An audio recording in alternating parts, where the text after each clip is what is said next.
गोटे सुंदर गछटे थिला। से गछ सबुज ताजा पत्र और सुंदर फुलरे परिपूर्ण होइतिला। पत्र माने गछर सेबारे लागिथिले।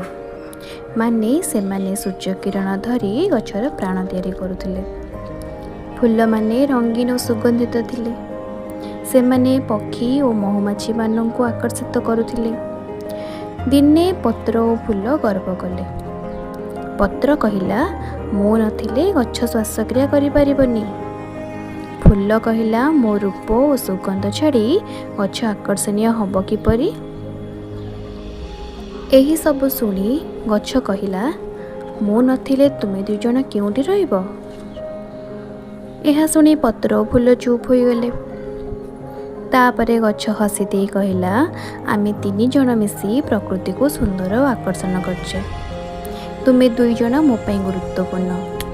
आमे परस्पर बिना असंपूर्ण। एथिरु आमे शिखिले प्रत्येक जीवनर एक निजस्व मूल्य अछि।